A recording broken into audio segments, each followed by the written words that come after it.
Shalom, selamat berjumpa kembali dalam Mimbar Sola Gratia. Saudara yang dikasihi oleh Tuhan kita Yesus Kristus, untuk hari ini kita akan belajar dari sebuah pertanyaan.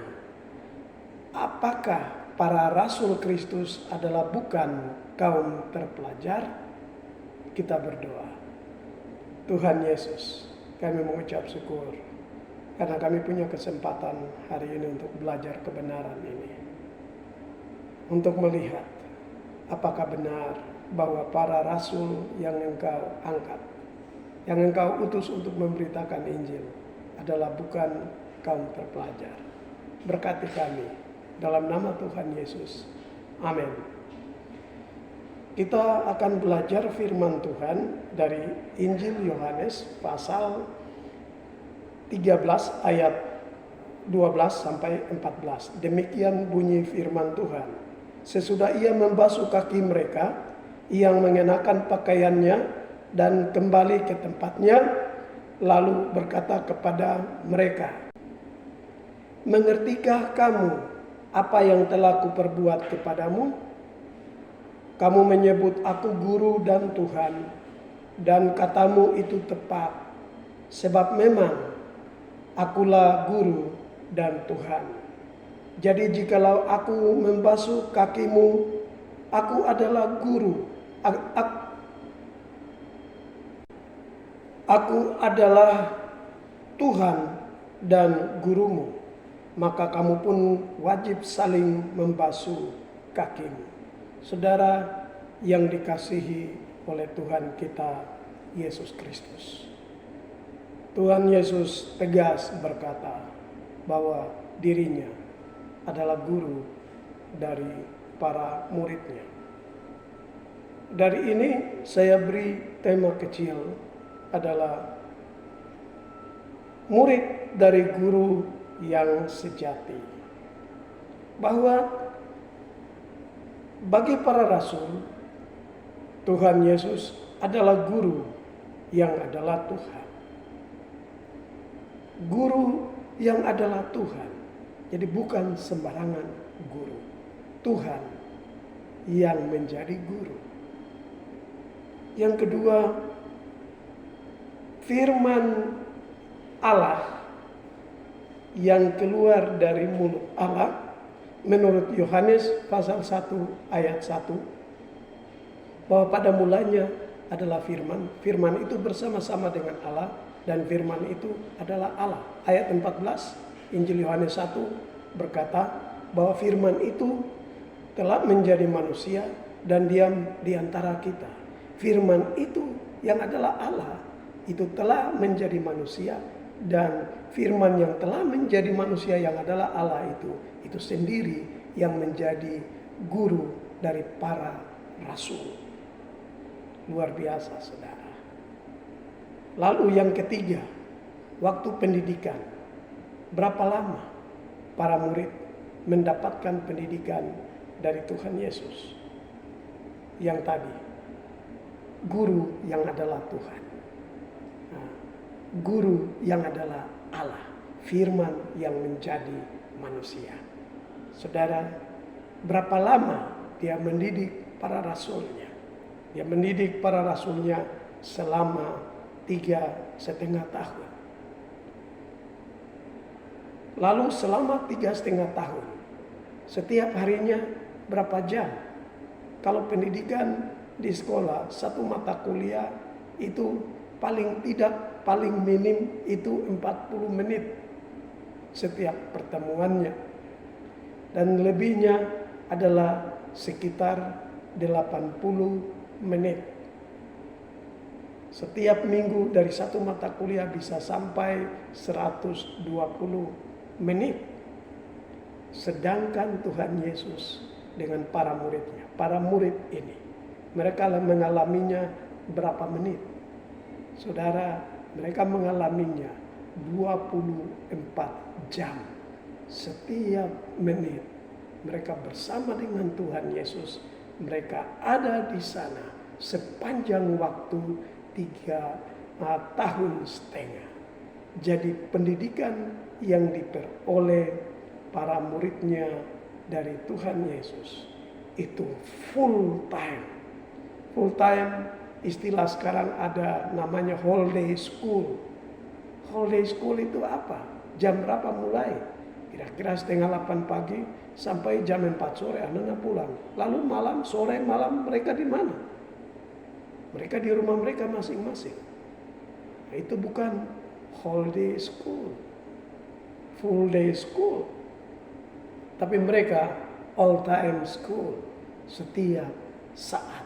Mereka sudah ada di dalam pengasuhan Sang Guru Agung yang adalah Allah dan Tuhan mereka sendiri. Lalu sistem pendidikan yang dialami oleh para rasul. Kira-kira bagaimana? Sistemnya, mereka mendengar, lalu melihat dan mempraktekannya. Mereka mendengar, mereka melihat, dan mereka mempraktekannya. Mereka mempraktekannya bagaimana? Mereka mempraktekannya bersama-sama dengan sang guru. Ada keterlibatan sang guru di sana dan para muridnya ikut. Lalu ada juga para muridnya ini diberi tugas kelompok. Tuhan Yesus mengutus mereka 22 orang memakai seluruh tanah Kanaan untuk memberitakan Injil, menyembuhkan orang sakit, mengusir setan. Saudara, setelah Tuhan mengajari mereka seperti itu, Tuhan juga melakukan sebuah sistem ujian, tes secara terstruktur, dan itu luar biasa. Caranya bagaimana? Memberikan makan 5.000 orang. Lalu membiarkan para muridnya sendiri pergi menyeberang danau. Dan ketika mereka sudah terombang-ambing, Yesus datang di tengah kondisi mereka. Itu tes. Dan Tuhan bilang begini, di manakah imanmu? Kenapa kamu tidak percaya? Itu berupa evaluasi kembali yang Tuhan lakukan secara terstruktur, saudara. Ketika para muridnya Tuhan Yesus melatih mereka, tidak sembarangan, tidak tanggung-tanggung, tidak seperti pendidikan yang dialami oleh para ahli Taurat, orang Yahudi, orang Farisi, Saduki. Tidak, saudara. Ini Tuhan yang adalah Allah, yang adalah firman, yang telah menjadi guru bagi mereka. Dia lakukan tes yang luar biasa, saudara. Tes yang betul-betul terstruktur. Setelah mereka semua sudah siap, Tuhan yang adalah guru mereka memberi kuasa kepada mereka. Kepadamu kuberikan kuasa, ya. Pergi, usir setan, beritakan Injil, beritakan nama Tuhan Yesus ke seluruh bangsa. Usir setan demi nama Tuhan. Dan kalajengking pun akan diinjak, anak singa pun akan diinjak. Minum racun maut pun tidak akan mendatangkan kematian. Itu kuasa yang diberikan oleh Tuhan, yang adalah guru tadi. Allah yang adalah guru tadi. Lalu yang terakhir adalah Tuhan beri penggerak. Kapasitas mereka sudah luar biasa. Ya, kapasitas mereka sudah luar biasa. Bukan tidak terpelajar. Mereka telah menjadi kaum terpelajar dari seorang guru yang agung. Guru Maha Agung yang adalah Tuhan dan Allah sendiri. Kepada mereka diberikan kuasa untuk menggerakkan semua kapasitas diri mereka. Segala yang ada pada mereka. Tuhan Yesus memberi Roh Kudus-Nya. Ketika dia kembali ke sorga, Tuhan Roh Kudus diutus. Kata Tuhan, kamu akan menerima kuasa kalau Roh Kudus turun ke atas kamu, dan kamu akan menjadi saksiku di Yerusalem dan di seluruh dunia dan Samaria sampai ke ujung bumi.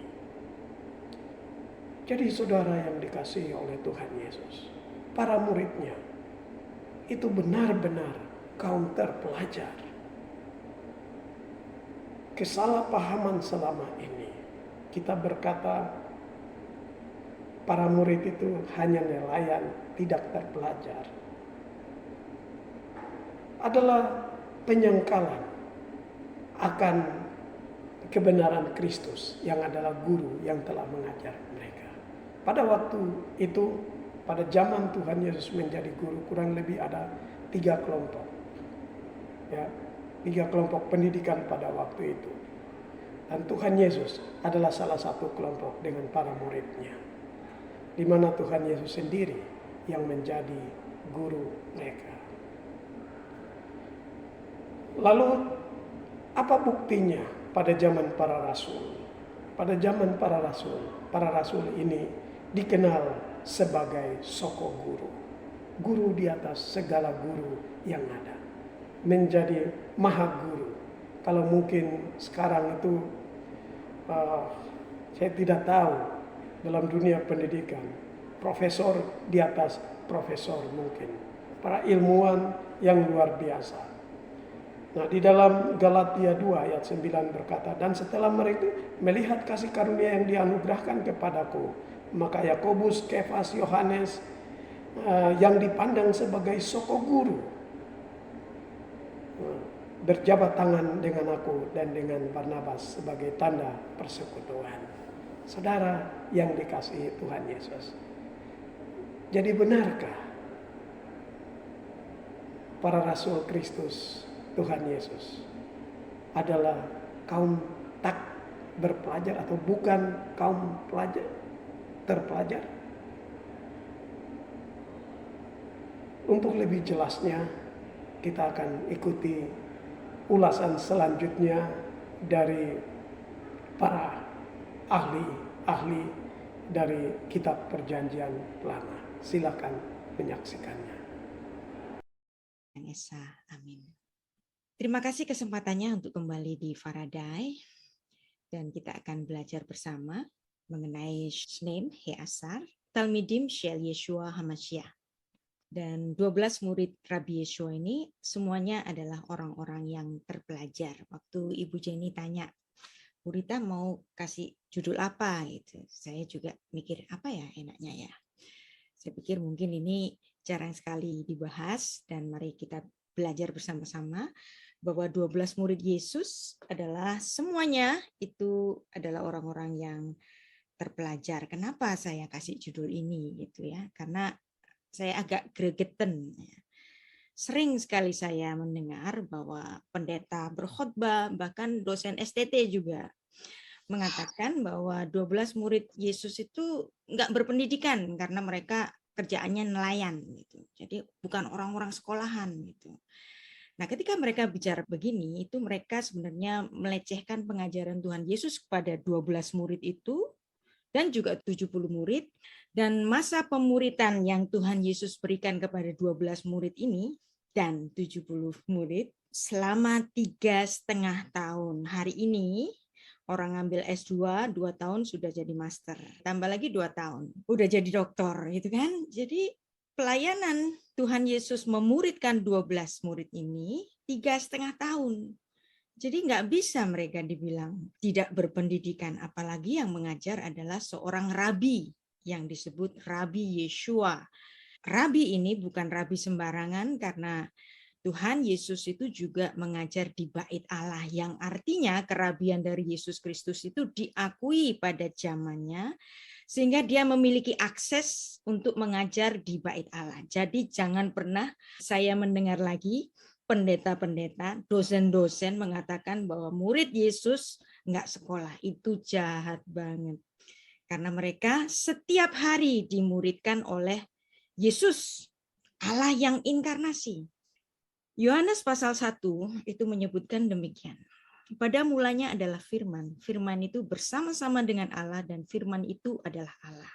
Loncat ke ayat 14. Firman itu bersemayam di antara kita dan firman itu telah menjadi manusia. Nah, yang artinya di sini Yesus adalah sang firman, sumber dari segala firman. Kalau sang firman ini sendiri yang mengajar murid-murid itu selama 3,5 tahun, pastilah para murid ini melebihi kualitas dari semua ahli Taurat kala itu. Apalagi yang mengajar adalah sang firman itu sendiri, Allah yang inkarnasi. Jangan pernah ada lagi orang mengatakan 12 murid Yesus nggak sekolah. Jahat banget itu ya. Kenapa kok semuanya itu juga orang-orang terpelajar? Bukan cuma 3,5 tahunnya. Tapi karena murid-murid Yesus ini adalah orang-orang Yahudi. Bahwa pendidikan, institusi pendidikan di Israel itu dimulai sejak Musa. Dan haskalah, Anda tahu kata haskalah, H itu definite article, kemudian skala. Dari kata skala muncul kata skole atau sekolah. Dan dalam Indonesia kita mengenal kata sekolah. Dalam bahasa Inggris kita mengenal kata school. Kemudian muncul pula kata maskil. Nah, maskil ini membentuk kata skill dalam bahasa Inggris. Sehingga haskalah, institusi pendidikan, yang membentuk kata Yunani skoli atau sekolah, school, skill, sekolah. Artinya di sini institusi pendidikan itu bermula dari Israel. Dan apalagi kalau Anda membaca buku saya yang terbaru, bicara mengenai Idenix. Idenix adalah sumber dari segala bahasa di dunia, ibu bagi semua bahasa. Demikian pula institusi pendidikan dimulai dari Musa, 15 abad sebelum Masehi. Sedangkan filsafat Yunani itu baru muncul pada abad ke-6 sebelum Masehi, pada masanya Thales dari Miletus. Sehingga Musa tentulah jauh lebih tua daripada institusi pendidikan dari Yunani. Tentu saja saya tidak menafikan atau mengabaikan andil dari ilmu filsafat dunia yang berasal dari Yunani. Tentu saja pemikiran filsuf-filsuf Yunani ini sangat luar biasa, tetapi kalau dilihat dari awal mulanya institusi pendidikan dan juga filsafat Yahudi, tentulah filsafat Yahudi dan institusi pendidikan di Israel itu jauh lebih tua karena sudah muncul 15 abad sebelum Masehi. Nah, kita belajar etimologi, belajar, mengajar, pelajar. Murid atau pelajar itu disebut dengan talmid, atau dalam bahasa Yunaninya itu matetes. Nah, ini merujuk kepada orang-orang yang diajar, orang-orang yang belajar, dan seorang pelajar. Bentuk pluralnya adalah talmidim. Nah, kita tadi melihat ada satu frasa talmidim shel Yeshua HaMashiach. Jadi murid-murid dari Yesus Kristus. Nah, kadang-kadang di bahasa Ibrani modern itu ada kata student atau student team. Ini adalah transliterasi dari bahasa Inggris ya, itu karena di bahasa Ibrani modern. Nah, kata untuk murid atau pelajar itu limud, itu merujuk kepada orang yang diajar atau dilatih. Membentuk kata yang terkait ada malmat atau melamed. Nah, malmat ini artinya itu tongkat untuk mengajar yang biasanya digunakan untuk melatih ternak. Nah, tongkat untuk mengajar ini adalah satu tongkat yang diberikan kepada para guru untuk melatih murid-muridnya. Nah, kata Yunani matetes yang dipakai di Perjanjian Baru itu terutama memaksudkan orang yang mengarahkan pikirannya kepada sesuatu. Nah, kata talmid, talmidim, melamed, malmat. Nah, itu semua berasal dari verba lamat yang artinya belajar. Nah, belajar, lomet, sedang belajar, kemudian itu membentuk satu verba yang lainnya, yaitu verba dengan binyan PL, yaitu lelamet, melamet, yang artinya mengajar. Jadi, kata belajar itu menggunakan bentuk aktif biasa, tetapi kalau mengajar itu menggunakan bentuk aktif intensif dalam verba binyan Ibrani. Nah, ini penting sekali untuk dipelajari karena bahasa Ibrani adalah ibu dari semua bahasa di dunia. Nah, murid-murid Kristus sering dianggap bukan orang sekolahan oleh sebagian pendeta dan juga pengajar karena merujuk kepada khotbah Petrus ditulis dalam Kisah Para Rasul pasal 2 yang disampaikan pada hari raya Pentakosta yang kemudian datang lidah-lidah api. Nah, argumentasi dari pester-pester itu, nah mereka kan nggak mau dipanggil pendeta kan, mereka maunya sekarang dipanggil pester gitu kan, lebih keren gitu katanya. Jadi kok bisa sih Petrus itu tiba-tiba bisa khotbah? Nah ini semua karena Roh Kudus. Sebenarnya argumentasi itu menafikan proses belajar. Untuk belajar, Tuhan itu tidak pernah mengizinkan cara instan. Nggak pernah mengizinkan cara supranatural. Semua murid Yesus itu dididik setiap hari 3,5 tahun untuk memahami tentang firman. Tuhan Yesus saja berproses melalui bar mitzvah pada umur 12 dan kemudian barulah dia mengajar pada umur 30 tahun. Apa susahnya bagi Allah yang inkarnasi, Sang Firman, untuk mengajar pada umur 15 atau pengajar pada umur 20, 25? Kenapa Tuhan Yesus juga mengikuti ketentuan proses belajar mengajar orang Ibrani bahwa dia baru boleh mengajar, tampil di depan umum untuk mengajar pada usia 30 tahun. Karena memang ini adalah tata krama atau ketentuan yang berlaku pada orang-orang Yahudi. Jadi di sini Tuhan Yesus pun tidak menempuh jalan instan. Maka kita kalau belajar jangan pula berpikir tentang jalan instan. Kalau Petrus bisa berkhotbah di hadapan 3.000 orang laki-laki saat itu, ya, bukan berarti itu instan karena Roh Kudus, bukan. Ya, tentu saja memang Roh Kudus bisa memberikan mukjizat, yes. Tetapi untuk proses belajar, Tuhan biasanya tidak mengizinkan sesuatu yang instan. Petrus, kenapa bisa-bisanya berkhotbah dengan begitu luar biasa di hadapan 3.000 orang? Nah, tentu saja ini merupakan suatu pelatihan yang dia dapatkan selama bersama-sama dengan Yesus Allah yang inkarnasi. Jadi tidak ada instan, tidak ada mukjizat karena semua berjalan sesuai prosesnya. Ada sekolah kerabian pada zaman Yesus itu, yaitu Beit Midras atau sekolah madrasah, ya, Beit Midras. Midras menjadi kata madrasah dalam bahasa Indonesia. Nah, waktu itu ada 2 sekolah madrasah yang sangat terkenal dan melahirkan banyak rabi dan ahli Taurat, yaitu Beit Hillel dan Beit Shammai. Dan kemungkinan menurut banyak penafsiran, karena melihat dari kata-kata Tuhan Yesus, kemungkinan besar Tuhan Yesus itu berasal atau lulusan dari Beit Hillel. Dan Tuhan Yesus pun memilih murid terbaik dari Beit Hillel, yaitu murid dari Rabban Gamaliel, yaitu Rabi Saul atau Rasul Paulus.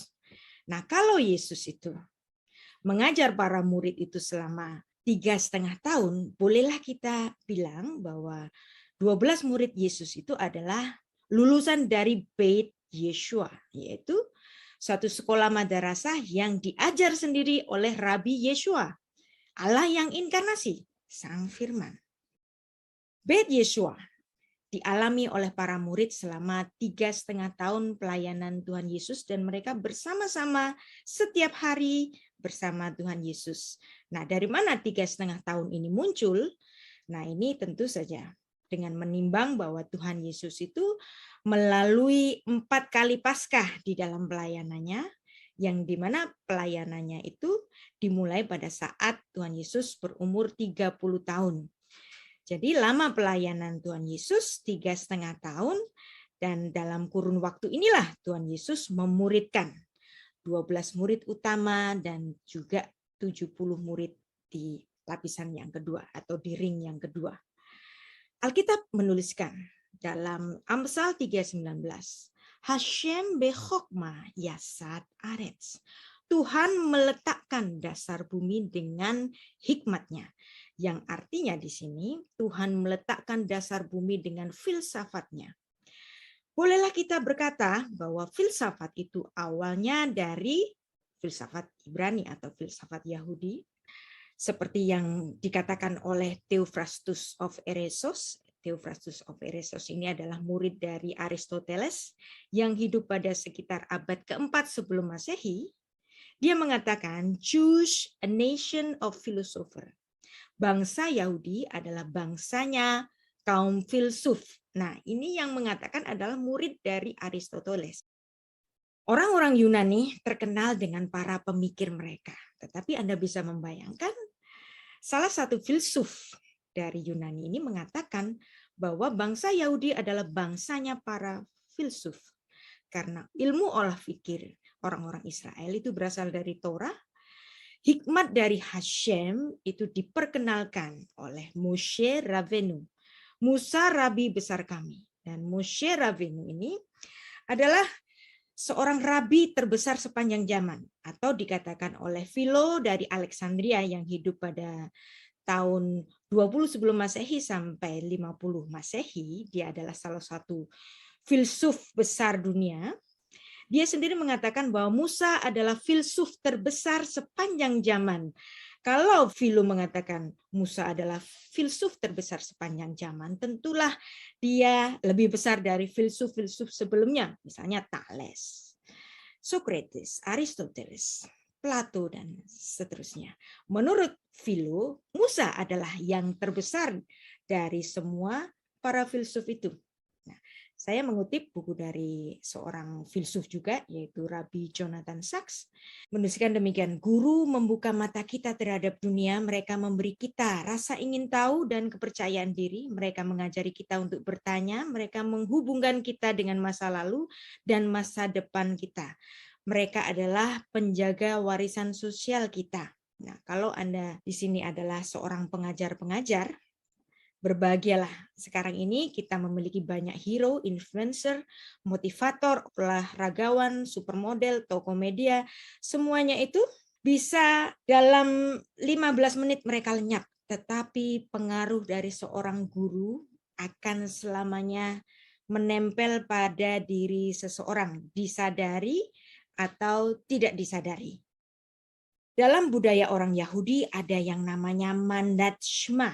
Dan mandat Shema ini ditujukan kepada para bapak, dan ini merupakan satu tugas suci bagi para bapak untuk memastikan anak-anaknya, baik perempuan maupun laki-laki, mereka harus diajar dalam suatu institusi pendidikan, seperti yang ditulis oleh Rabi Saul dalam Kolose 3 ayat 21, hai bapak-bapak jangan sakiti hati anakmu supaya jangan tawar hatinya. Supaya bapak-bapak ini menjadi panutan bagi anak-anaknya, karena para bapak ini adalah pemegang mandat Shema. Seperti yang ditulis dalam Ulangan pasal 6 ayat 1-4. Inilah perintah, yakni ketetapan dan peraturan yang aku ajarkan kepadamu atas perintah Tuhan Allahmu untuk dilakukan di negeri kemana kamu pergi untuk mendudukinya. Nah, kata kamu, mu di sini dalam bentuk plural. Bentuk pluralnya itu plural laki-laki, yang artinya mandat ini diberikan kepada semua bapak-bapak. Nah, kalau Anda mempelajari sastra bahasa Ibrani, Anda akan tahu bahwa perintah ini diberikan kepada para bapak-bapak, sehingga Rabi Saul dalam Kolose 3 ayat 21 betul-betul menunjukkan mandat Shema ini diemban oleh para bapak-bapak. Ayat 2, supaya seumur hidupmu, engkau dan anak cucumu, takut akan Tuhan Allahmu, dan berpegang pada segala ketetapan dan perintahnya, yang kusampaikan kepadamu supaya lanjut umurmu. Ayat 3, maka dengarlah hai orang Israel, lakukanlah itu dengan setia, supaya baik keadaanmu, dan supaya kamu menjadi sangat banyak, seperti yang dijanjikan Tuhan Allah nenek moyangmu kepadamu di suatu negeri yang berlimpah-limpah susu dan madunya. Dan perhatikan di sini ada mandat Shema. Dengar Israel, Tuhan itu Allah kita. Tuhan itu Esa. Dan ini merupakan kalimat syahadat bagi semua orang-orang Israel. Nah, kalau teman Muslim ada 2 kalimat syahadat, Tapi bagi orang Israel hanya satu kalimat syahadat saja, yaitu Shema Israel, Adonai Elohim, Adonai Echad. Nah, Ulangan 6 ayat 7 mengkonfirmasi demikian. Haruslah engkau mengajarkannya berulang-ulang kepada anak-anakmu dan membicarakannya apabila engkau duduk di rumahmu, apabila engkau sedang di perjalanan, apabila engkau berbaring, apabila engkau bangun. Nah, artinya pendidikan, pengajaran di sini bermula dari institusi yang ditetapkan oleh Musa bahwa pendidikan rohani anak-anak adalah perhatian utama bagi semua orang tua. Pengarahan rohani berpusat dari rumah, dan kemudian tujuan-tujuan itu memastikan orang Israel untuk beriman kepada Adonai Elohim. Nah, Ulangan 11 ayat 19, haruslah kamu mengajarkannya kepada anak-anakmu dan membicarakannya apabila engkau duduk di rumahmu, apabila engkau dalam perjalanan, apabila engkau berbaring, dan apabila engkau bangun. Nah, tentu saja mandat Shema tadi tidak hanya bagi bapak-bapak saja, karena tentu saja di rumah anak-anak akan lebih banyak bersama dengan ibunya, seperti yang ditulis dalam Amsal 1 ayat 7-8, takut akan Tuhan adalah permulaan pengetahuan, tetapi orang bodoh menghina hikmat dan didikan. Nah, ayat 8.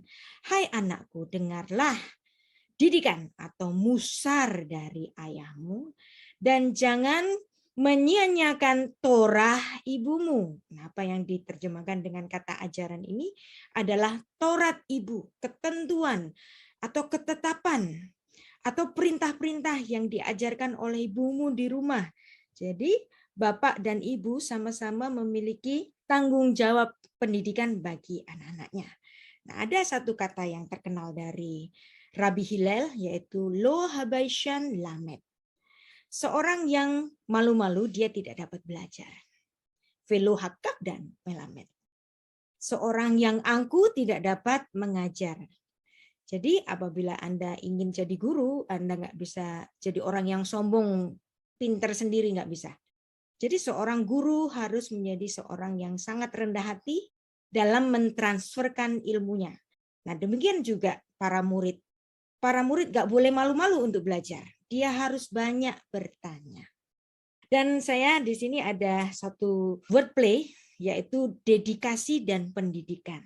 Nah, Anda bisa membayangkan dari persamaan bunyi dedikasi dengan kata didik atau pendidikan, yang artinya pendidikan itu berasal dari kata dedikasi, dan sebenarnya kata ini itu diserap dari kata Latin yang kemudian menjadi kasanah dalam bahasa Indonesia. Ini cantik sekali.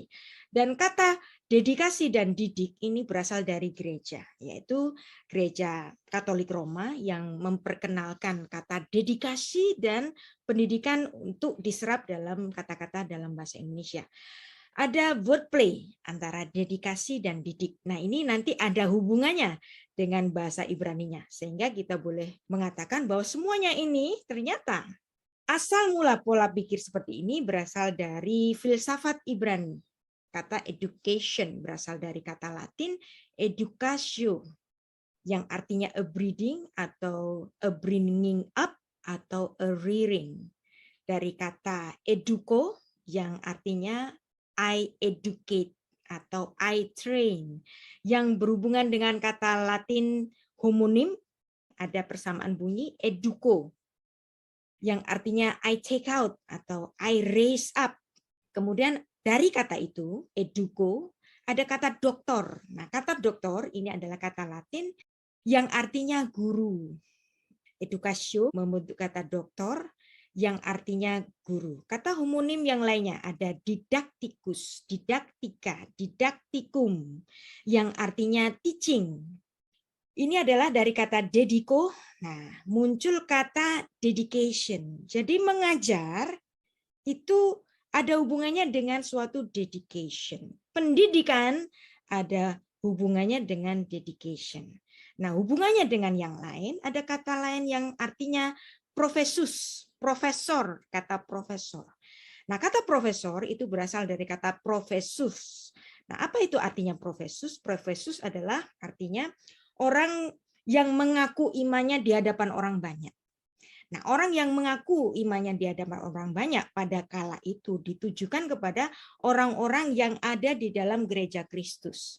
Dan orang-orang yang ada di dalam gereja Kristus, karena mereka rajin belajar dan mengajar, maka orang-orang pintar ini disebut dengan profesor. Padahal kata profesor itu artinya orang yang mengaku iman. Tapi karena orang yang mengaku iman di dalam gereja itu semuanya orang pintar, maka orang yang mengaku iman ini dianggap sebagai guru, doktor. Dan mereka disebut dengan profesor. Nah, kemudian apa hubungannya antara dedication dan didik dalam bahasa Latin yang kemudian menjadi kasana dalam bahasa Inggris dan kasana dalam bahasa Indonesia? Ini nanti ada hubungannya dengan filsafat Ibrani, yang dimana menurut Rabbi Jonathan Sachs, for Jews education is not just what we know, it's who we are. Jadi pendidikan itu bukan sekedar pengetahuan bagi kita, tetapi kami adalah orang-orang yang berpendidikan. Orang-orang Yahudi identik dengan orang-orang yang berpendidikan karena haskala institusi pendidikan justru awalnya dari Musa, Moshe Rabenu. Menurut Rabbi Jonathan Sachs kembali, untuk mempertahankan keamanan negeri, kita membutuhkan pasukan. Tetapi untuk mempertahankan kebebasan, kita membutuhkan pendidikan. Anda membutuhkan orang tua, keluarga, serta percakapan tentang pengetahuan terus-menerus antar generasi. Kita membutuhkan keluarga dan sekolah untuk memastikan bahwa cita-cita kita diteruskan ke generasi berikutnya dan itu tidak akan pernah hilang atau putus asa atau dikaburkan. Benteng kebebasan adalah rumah studi. Pahlawannya adalah guru. Semangatnya adalah pendidikan dan kemampuan berpikir. Seperti tadi, Pengkhotbah 3:19, Hashem behokma yasat aretz. Karena Tuhan meletakkan dasar bumi dengan hikmatnya, Tuhan meletakkan dasar bumi dengan akal budinya. Dan pendidikan Israel dimulai dari Musa pada 15 abad sebelum Masehi, yang dimana disitulah orang-orang yang berhikmat sangat menyadari bahwa pendidikan itu penting bagi generasi-generasi setelahnya. Jadi penyampaian sejarah yang berulang tentang pendidikan, tentang turunnya Torah, tentang pengajaran-pengajaran dari Moshe Rabenu membentuk lembaga pendidikan Israel yaitu Haskala yang sudah eksis 15 abad sebelum Masehi dan ini merupakan mandat Shema. Mandat Shema tentu saja mendahului semua sekolahan yang ada di dunia ini. Kata hinuk dalam bahasa Ibrani itu artinya dedication secara harfiah. Nah, kata hinuk ini kemudian bermakna, makna keduanya adalah pendidikan. Jadi dedicatio, dedication. Nah, edukasio tadi ternyata pola pikirnya berasal dari mana? Berasal dari Moshe Rabenu, berasal dari filsafat Yahudi yang bentukan kata hinuk yang bermakna dedication sekaligus merupakan pendidikan yang artinya pendidikan chanok itu merupakan satu hal yang dilakukan oleh orang Israel sebagai pengamalan dari ibadah mereka. Mendidik dan dididik adalah suatu pengamalan ibadah bagi orang-orang Israel. Seperti yang dituliskan oleh raja yang paling berhikmat, yang jauh lebih tua dari Thales dari Miletus, yaitu Raja Salomo, yang hidup 10 abad sebelum Masehi, dalam Amsal 22 ayat 6 mengatakan demikian, didiklah chanok, dedikasio. Orang muda menurut jalan yang patut baginya, maka pada masa tuanya pun ia tidak akan menyimpang dari jalan itu. Nah, jadi artinya di sini pendidikan, dedikasio, education itu juga sudah dikenal pada zamannya Raja Salomo 10 abad sebelum Masehi. Dan ini merupakan warisan dari Musa. Dan kata hinuk ini membentuk kata Hanukkah. Nah, Hanukkah adalah hari di mana Tuhan Yesus itu lahir pada tanggal 25 Kislev pada kalendernya Yahudi. Nah, tahapan-tahapan orang Yahudi setidaknya ada 8 tahapan. Yang pertama adalah Yelet, usia bayi, kemudian Yonek, usia menyusu, Olel, lebih tua dari menyusu, kemudian ada Gemul, di mana dia disapih oleh ibunya, tidak menyusu lagi, kemudian Taf, yang mulai berjalan, Ulem adalah masa anak-anak, Naar adalah masa di mana orang-orang Yahudi itu tumbuh menjadi remaja, dan kemudian Bahur menjadi masa yang menuju kedewasaan. Hinuk atau dedication, saya ulangi lagi, sudah ditetapkan oleh Musa 15 abad sebelum Masehi.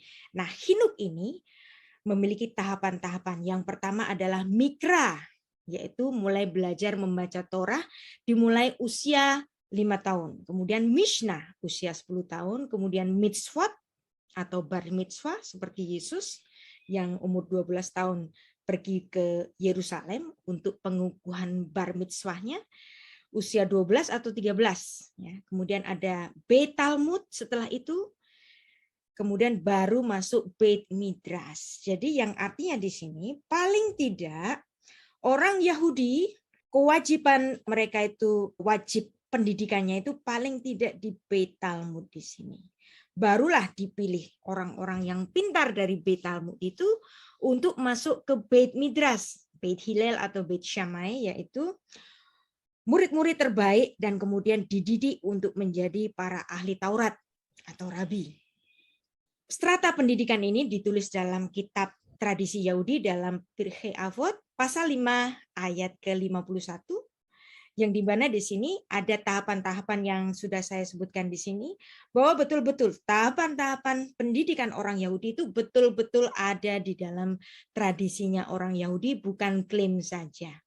Yang di mana pastilah orang-orang Yahudi termasuk murid-murid Yesus, pastilah mereka adalah orang-orang yang mengenyam paling tidak sampai pendidikan Beit Talmud. Jadi dari ketetapan ini, jangan sekali-kali ada orang Kristen mengatakan murid-murid Yesus bukan orang yang sekolah. Karena kewajiban belajar, masa belajar orang Yahudi itu paling enggak pada keempat tahap ini. Jadi mereka adalah orang-orang sekolahan. Dan ini ada di dalam kitab tradisinya orang Yahudi, betul-betul ditulis, bukan sekedar klaim. Kalau hari ini sekolah kerabian itu ada yang namanya yeshiva. Nah, Beit Midrash, orang-orang yang pintar dari Beit Talmud tadi dipilih, dipanggil oleh para rabi, kamu aku muridkan untuk menjadi rabi selanjutnya. Kata haskala tadi kita sudah belajar. Kata haskala membentuk kata maskil yang artinya akal budi, dan kata haskala tadi membentuk kata muskal, kemudian shekel, kemudian ada diserap dalam bahasa Yunani yaitu skoli atau sekolah. Perhatikan di sini. Bahasa Yunani menyerap kata Ibrani haskala menjadi skoli atau sekolah. Nah, kata skoli atau sekolah membentuk kata school, skill, sekolah dalam bahasa Indonesia. Ini adalah suatu bukti bahwa institusi pendidikan berasal dari filsafat Yahudi. Dan Yesus Kristus betul-betul dimuridkan.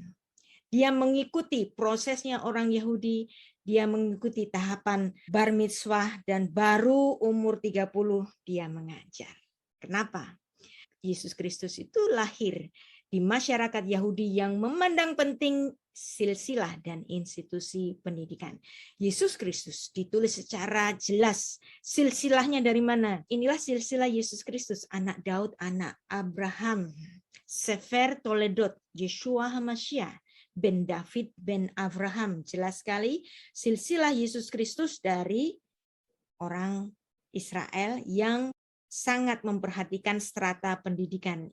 Keempat Injil memang hanya menulis 4 tahapan ini. Ia dilahirkan, kemudian dia disunat, pemunculannya kembali pada umur 12 di Bait Allah, bar mitzvah, kemudian penampilan dirinya setelah dibaptis pada umur yang ke-30 tahun. Kenapa ada masalah hilang antar umur 12 dan 30 tahun? Kenapa hilang?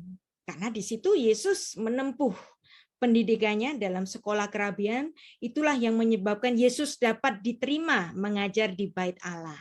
Jadi kerabian Yesus Kristus sangat legitimate sehingga dia bisa masuk ke bait Allah.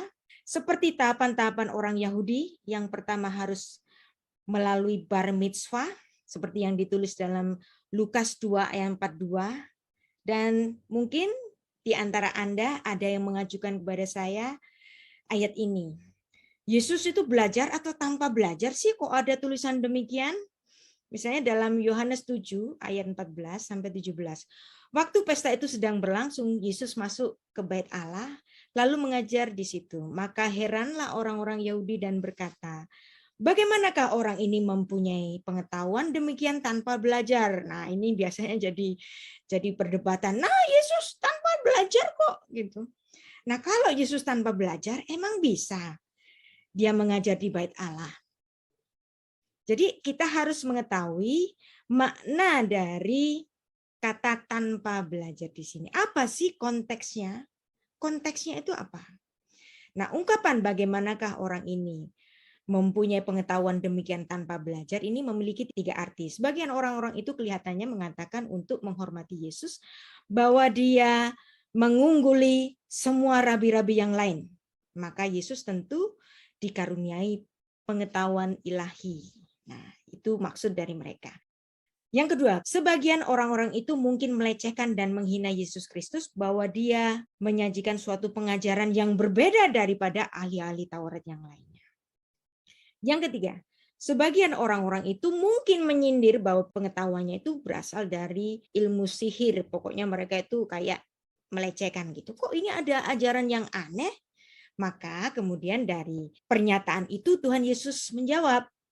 Jawab Yesus kepada mereka, ajaranku tidak berasal dari diriku sendiri, tetapi dari Dia yang telah mengutus aku. Barang siapa mau melakukan kehendaknya, ia akan tahu entah ajaranku ini berasal dari Allah, entah aku berkata-kata dari diriku sendiri. Barang siapa berkata-kata dari dirinya sendiri, ia mencari hormat bagi dirinya. Tetapi barang siapa mencari hormat bagi Dia yang mengutusnya, ia benar dan tidak ada ketidakbenaran di dalamnya. Jadi menurut ketentuan Yahudi, kenapa Yesus baru mengajar pada umur 30? Karena setelah lulus dari Beit Midrash pada umur 25, itu adalah tahapan untuk magang atau apprentice. Baru umur 30 dia boleh mengajar, betul-betul mengajar dalam status kerabiannya itu. Itulah kenapa Yesus baru memulai pengajarannya pada umur 30 tahun, yang ini menunjukkan kepada kita bahwa Yesus betul-betul mengikuti proses yang ada. Tuhan Yesus tidak melakukan hal yang instan. Ya. Kalau Yesus saja tidak instan, maka kita pun kalau belajar jangan berharap untuk instan. Jangan berharap tunggu mukjizat, tiba-tiba Anda dalam semalam langsung tahu apapun. Jangan berharap demikian, karena Tuhan Yesus pun berproses. Jadi 12 murid Rabi Yesua semuanya adalah orang-orang terpelajar karena mereka mengikuti institusi pendidikan yang ditentukan oleh Musa Haskalah, yang setidaknya mereka itu adalah lulusan dari Beit Talmud. Kenapa? Karena 12 murid Yesus ini adalah orang-orang Yahudi, yang dimana orang-orang Yahudi itu mengikuti strata pendidikan Chinuch umur 5, Mishnah umur 10, Mitzvot umur 13, kemudian Beit Talmud umur 15 sampai 18, dan kemudian ada Midrash. Nah, Midrash ini adalah khusus bagi murid-murid terbaik dari Beit Talmud. Dan tampaknya di sini murid-murid Yesus yang 12 ini adalah bukan dari orang-orang yang terpilih untuk masuk ke Beit Hillel atau Beit Shammai, yang artinya 12 murid Yesus ini adalah tim B. Nah, kemudian tim B ini ketemu sama Yesus yang adalah seorang rabi. Dan mereka itu kemudian dimuridkan oleh Rabi Yeshua selama 3,5 tahun. Karena mereka tidak masuk Beit Hillel maupun Beit Shammai. Ini artinya 12 murid Yesus ini masuk ke Beit Yeshua. Karena Yesus Kristus sendiri adalah seorang rabi legitimate yang mengajar di Bait Allah. Dan kerabian legitimate Yesus Kristus ini dikonfirmasi oleh seorang Nikodemus. Siapa itu Nikodemus? Nikodemus adalah salah satu pejabat dari Sanhedrin, dari Beidinnya orang Yahudi, dari majelis agamanya orang Yahudi, dan tentu saja Nikodemus ini adalah salah satu dari orang-orang Farisi atau petinggi atau pemuka dari hukum Taurat. Dan seorang rabi yang bernama Nikodemus itu menyebut Yesus dengan rabi pula. Jadi kalau Nikodemus ini seorang profesor, dia menyebut Yesus seorang profesor juga. Yang artinya di sini panggilan rabi kepada Yesus Kristus oleh seorang pemuka majelis keagamaan Yahudi ini melegitimasi status kerabian Yesus Kristus. Dan oleh orang-orang Farisi, oleh para ahli Taurat misalnya dalam Yohanes 8 ayat 2-4, mereka pun menyebut Yesus dengan rabi. Rabi itu artinya apa sih? Rafi. Yang lebih besar dari aku. Raf itu banyak atau besar, I itu aku. Jadi seorang yang belajar tentang Taurat itu rabi. Karena dia sudah belajar Tauratnya Musa, maka dia menjadi yang lebih besar dari aku. Sebutan rabi kepada Yesus ini juga diberikan oleh para ahli Taurat dan orang-orang Farisi kepada Yesus Kristus. Dan banyak sekali ayat yang menuliskan bahwa Yesus Kristus setiap hari mengajar di Bait Allah. Nanti Anda bisa temukan sendiri. Ilmu gematria atau ilmu angka dalam filsafat Yahudi itu bahkan mendahului dari pengetahuan yang diperkenalkan oleh Pythagoras yang baru muncul pada abad ke-6 sebelum Masehi. Dan ilmu gematria ini sudah dikenal oleh orang-orang Yahudi dalam institusi Musa, karena Musa pun menuliskan Tauratnya itu dengan ilmu-ilmu gematria atau ilmu-ilmu angka dalam setiap huruf-huruf yang dia tuliskan. Kalau Anda mempelajari sastra Ibrani, Anda akan tahu apa hubungannya sastra Ibrani dengan gematria ilmu angka dari orang-orang Ibrani ini. Para ahli Taurat itu disebut dengan grammateus atau sofrim. Sofrim itu arti harfiahnya adalah para penghitung. Jadi seorang ahli Taurat, dia juga disebut dengan ahli penghitung, ahli matematika, atau grammateus dalam bahasa Yunaninya. Anda tahu, dalam Matius 13 ayat 1 sampai 50, ayat 51 sampai 52, Rabi Yesua, rabi yang legitimate, mengajar di Bait Allah. Betul-betul dalam bahasa asli, menyebut bahwa murid-muridnya ini adalah kaum grammateus atau kaum sofrim, yang artinya 12 murid Yesus ini adalah para ahli Taurat. Yang artinya pendidikan yang dialami oleh para murid Kristus selama 3,5 tahun itu betul-betul secara legitimasi diucapkan oleh Rabi Yesua yang menyebutkan mereka itu setara dengan rabi-rabi yang ada kala itu. Matius pasal 13 itu secara keseluruhan berisi tentang pengajaran Tuhan Yesus, Sang Firman, Allah yang inkarnasi dalam perumpamaan-perumpamaan. Misalnya ada perumpamaan tentang penabur, perumpamaan tentang lalang dan gandum, harta terpendam, mutiara yang berharga, perumpamaan tentang pukat dan lain-lain. Kemudian setelah mengajarkan perumpamaan-perumpamaan ini, ada hal yang menarik dalam Matius 13 ayat 51 sampai 52. Dan nanti Anda akan mengerti kalau Anda membacanya dalam Alkitab bahasa asli. Kalau dibaca dalam terjemahan bahasa Indonesia atau bahasa Inggris, ini agaknya kurang dimengerti. Makanya banyak pendeta maupun dosen-dosen STT itu mengatakan murid-murid Yesus itu orang yang nggak terpelajar. Padahal dalam Matius pasal 13 ini menunjukkan bahwa murid Yesus adalah setara dengan para ahli Taurat. Mengertikah kamu semuanya itu? Jawab mereka, jawab para murid itu, ya kami mengerti. Maka berkatalah Yesus kepada mereka, karena itu setiap kalian yang adalah sudah menjadi ahli Taurat ini, nah kalau Anda itu melihat ini nih kayak Yesus itu bilang orang lain, tapi sebetulnya ayat ini mengatakan bahwa rujukan ahli Taurat atau gelar ahli Taurat itu ditujukan kepada 12 murid itu. yang dimana Yesus Kristus ini secara pasti pada ayat ini merujuk atau memanggil para muridnya itu dengan para ahli Taurat. Murid Kristus ini semuanya adalah ahli Taurat. Karena itu setiap kalian yang sudah menjadi ahli Taurat ini menerima pelajaran dari hal kerajaan surga, yaitu seumpama tuan rumah yang mengeluarkan harta yang baru dan yang lama dari perbendaharaannya. Kenapa Tuhan Yesus mengatakan bahwa mereka memiliki harta yang lama dan harta yang baru? Karena mereka sudah mengecap pendidikan, yaitu dari Beit Talmud, dari semua kitab-kitab tanah Ibrani yang sudah mereka pelajari, dan kemudian mereka mendapatkan satu pengajaran baru yang diajarkan oleh Tuhan Yesus ini, maka para murid Kristus ini melebihi dari semua ahli-ahli Taurat yang ada dalam bahasa asli.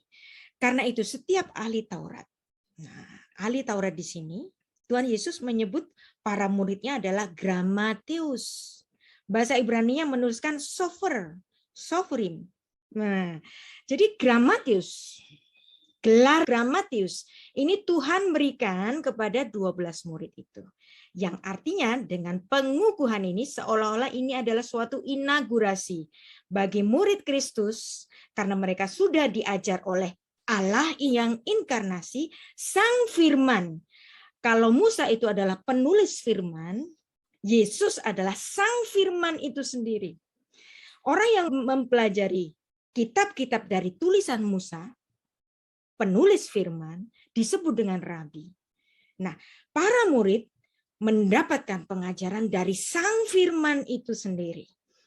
Maka adalah jahat sekali kalau kita mengatakan bahwa murid-murid Yesus orang-orang yang tidak berpendidikan. Jahat sekali. Karena Sang Firman sendiri menginaugurasi murid-muridnya sebagai seorang grammateus, seorang sovereign. Ya. Jadi Matius 13 ayat 52 adalah sebagai suatu wisuda, inaugurasi bagi para murid bahwa mereka adalah setara dengan ahli-ahli Taurat yang ada. Tapi kemudian ada juga orang yang mengatakan demikian.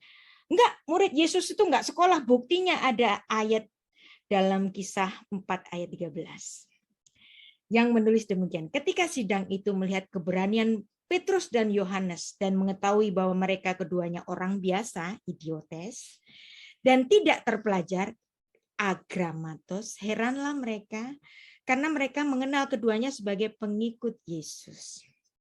Kenapa kok mereka itu disebut orang yang tidak terpelajar, agramatos? Karena untuk menjadi grammateus itu harus lulusan dari Beit Hillel atau Beit Shammai. Tetapi mereka lupa bahwa murid Kristus adalah keluaran dari Beit Yeshua selama 3,5 tahun.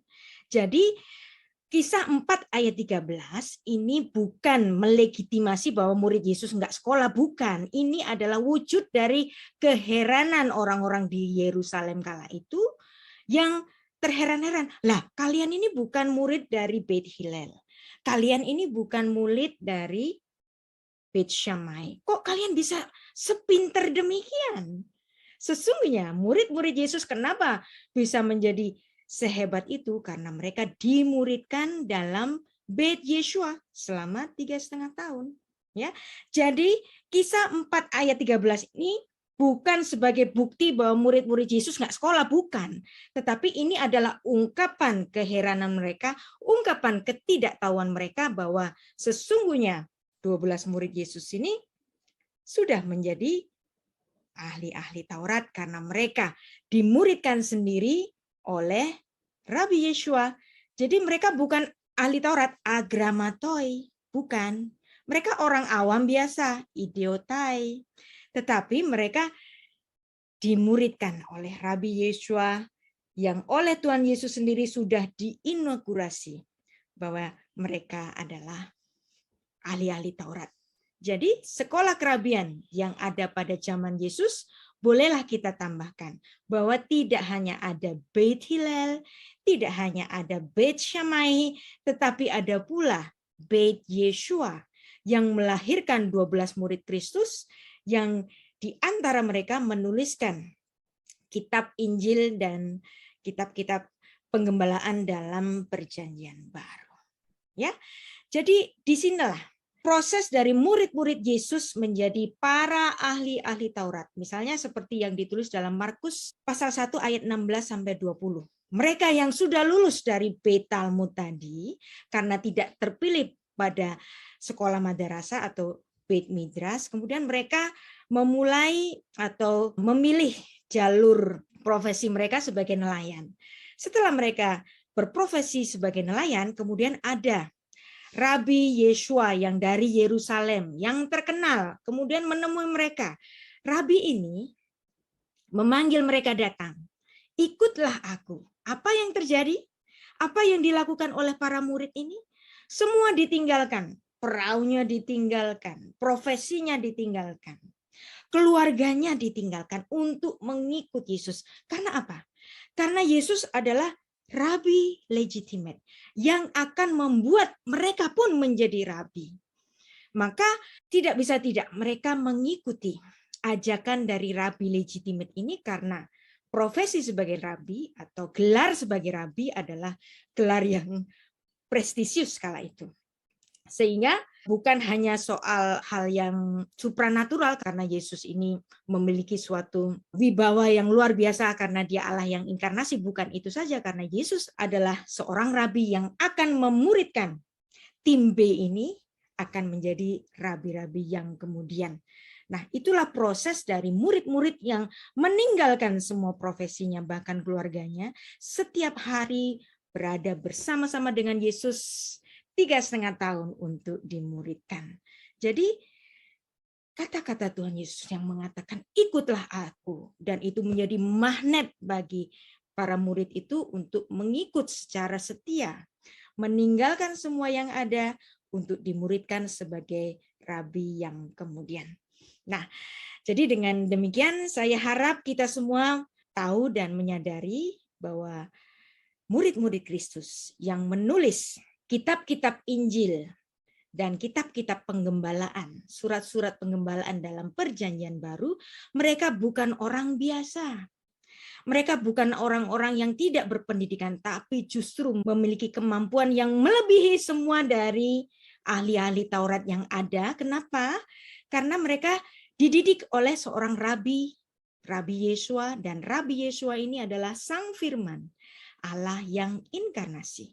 Kalau rabi-rabi yang biasa itu sekedar belajar dari firman yang ditulis oleh Musa, murid-murid Yesus belajar dari Sang Firman itu sendiri. Maka berbahagialah bagi kita semua orang-orang percaya yang semuanya belajar dari kitab-kitab yang dituliskan oleh murid-murid Kristus, murid dari Sang Firman itu.